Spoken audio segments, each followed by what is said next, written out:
হয় বন্ধ করবেন, না হলে এর পরে খাতা খুলে দেবো। আপনার খাতা আমার পকেটে আছে, আপনি কি করেছেন না করেছেন, কোথায় কি সুবিধা নিয়েছেন, সব বলে দেবো একদম। শওকত মোল্লা বলল যে উনি কথা বলা বন্ধ করুক, না হলে খাতা খুলে দেবো।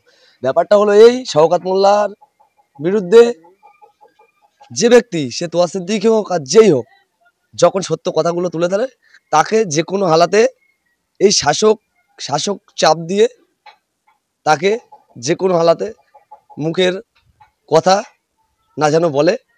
মেনলি কথা হলো এই, চাচা দীর্ঘদিন ধরে আপনারাও জানেন তৃণমূল কংগ্রেসের হাত ধরে ছিল।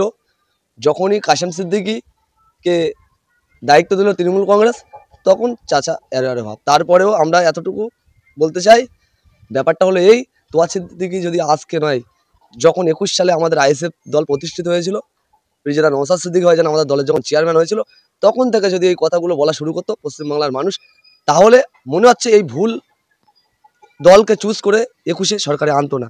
কারণ আমরা দেখেছি তোয়া সিদ্দিকীর একটা সংগঠন আছে, অনাথ ফাউন্ডেশন। সেই অনাথ ফাউন্ডেশনে প্রচুর তানার কর্মী বা তানার সদস্য আছে। সেদিকে তাকিয়ে থেকে তোয়া সিদ্দিকীর অনেকটা দেরি হয়ে গেছে। যে কথাটা বলেছে উনি বা শওকত মোল্লা যে কথাটা বলেছে, শওকত মোল্লার কাজই হলো ওই যে সত্য কথা তুলে ধরবে। সে তোয়া সিদ্দিকী কাজ যেই হোক, তাকে যে কোনো হালাতে এই শাসক দলের যে পাওয়ার, সেই পাওয়ার দিয়ে মুখটুকু বন্ধ করার। কিন্তু তোয়া চাচা যে মুখ খুলেছে, আরো দেখো আরো ব্যক্তি, আরো পীরজাদারা এই ব্যাপারে মুখ খুলবে। শওকত মোল্লা তো বলছে যে আপনি মুখ না বন্ধ করলে আপনার বিষয় সব বলে দেবো। তাহলে তোয়া সিদ্দিকী কি তৃণমূল কংগ্রেসের কাছ থেকে কিছু খেয়ে রেখেছেন বা এরকম কিছু ইঙ্গিত দিলেন? দেখুন, আমরা ওটা তো বলতে পারি না, কারণ আমরা দেখিনি যে কুণালের মতো পেপার জড়িয়ে টাকা নিতে, বা আমরা দেখিনি তৃণমূল কংগ্রেসের বা বিজেপির নেতাদের পেপার জড়িয়ে বা বাক্স অ্যাটার্জি বাক্সের সামনে টাকা নিতে আমরা দেখিনি। সেটা আমরা বলতে পারবো না। খাতা খোলার কথা, কোন খাতা খোলার কথা বলছে আমরাও তো বুঝতে পারছি না। খোলাসা করুক শওকত মোল্লা যদি সেরকম বাপের বেটা হয়ে থাকে, বা শওকত মোল্লা যদি সৎ হয়ে থাকে, শওকত মোল্লার যদি বলে তোয়া সিদ্দিকী যখন বলছে যে এই কথাগুলো তিনটে ব্যক্তি, তিনটে পীরজাদা ছাড়া যদি এরকম কথা বলে থাকে, তাহলে জ্যান্ত শওকতের পুঁতে দেবো। সেই জায়গায় দাঁড়িয়ে থেকে শওকত মোল্লা ও চ্যালেঞ্জ ছুড়ে দেওয়া দরকার। কোন খাতা আছে তোয়া সিদ্দিকী, সেই খাতাটা দেখানোর দরকার। না হলে হয়তো উনি বাজার গরম করার জন্য বা তোয়া সিদ্দিকী ভয় লাগানোর জন্য বা সাধারণ মানুষের কাছে একটা খারাপ মেসেজ ছুড়ে দেওয়ার জন্য হয়তো এই কথাটা বলছে যে আমার পকেটে ওনার খাতা আছে, খুলে দেবো। ব্যাপারটা হলো, প্রথমেই বললাম, শাসক দল যখন কোথাও পেরে ওঠে না, তখন যারা মুখ খোলে শাসক দলের বিরুদ্ধে, বা যারা নোংরামু, যেসব লিডারগুলো নোংরামু কাজ করে বেড়ায়, তাদের বিরুদ্ধে যখন মুখ খোলে, তখন শাসক দল যে কোনো হালাতে তাদের মুখ বন্ধ করার জন্য কথাগুলো বলে। যদি ওই সৎসাহস থাকেও দেখা খাতা, পশ্চিমবাংলার মানুষের কাছে খাতা দেখা, যে তোয়া সিদ্দিকী কি কি আছে না আছে, আমরা বলতে পারি না যে এটা খেয়েছে ওটা খেয়েছে হাবি জাবি, এসব বলতে পারি না। খাতা পুরোভাবে কি হয়েছে না হয়েছে ওইসব বাজার গরম করার কথা কিচ্ছু নেই ওর পকেটে। খাতার কথা বলছে, কিচ্ছু নেই, ওটা বাংলার মানুষের ভুল জায়গায় নিয়ে যাওয়ার। একেবারে ক্রিমিনালের খাতার নাম তুলছেন তোয়া সিদ্দিকী, বলতে তিনি যে বক্তব্য করছেন একজন ক্রিমিনালের কথা।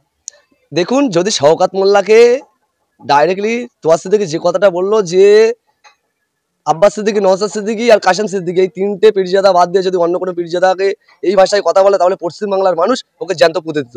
এটা যদি ক্রিমিনালের কথা হয়, তাহলে স্টেজে বলে বেড়াচ্ছে শওকত মোল্লাই, যদি আমাদের একটা কর্মীকে গায়ে হাত দেয়, তাদের এটা থাকবে না, ঘর বাড়ি থাকবে না, তাদের ডাইরেক্টলি আপনারা দেখেছেন তো নিশ্চয়ই। তৃণমূল কংগ্রেসের নতুন একটা ছেলে, তাকে কেউ চেনে না, রফিকুল নামক জঞ্জাট কোথায় ছিল জানি না কেউ।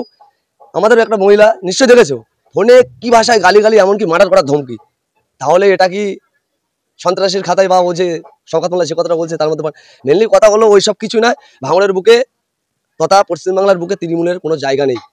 শুধু এই চুরি চামারি লুটপাট এইসব করে এদের বাজার চলছে। আর কিছু ভূতে চোর পুষে রেখেছে, এদের দ্বারাই বুথগুলো চলছে। ভাঙড় বা তথা যেখানে গিয়ে শওকত মোল্লা যাই বলুক, শুধু বাজার গরম করার কথা আর ছেলেদের সাহস দেওয়ার, ব্যালেন্স, অন্য কিছু না। কিন্তু ওনার যদি বলছি তো সৎ সাহস থাকে, উনি যদি খাতা থাকে এই তোয়া সিদ্দিকীর খাতা খুলে বাংলার মানুষের কাছে দেখাক।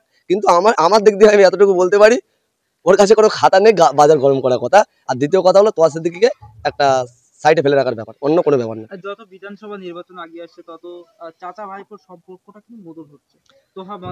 দেখুন, চাচা আমরাও চাই তো, শুধু আমাদের নিজেদের মধ্যে কেন চাচা ভাইপোর মিল থাকবে? আমরা যাদেরকে মানি 52 জেলার পীর, তাঁদের ফ্যামিলির মিল অটোমেটিকলি কি ভাবছে না ভাবছে সেটা বড় কথা নয়। অনেক লোক অনেক কথা ভাবে।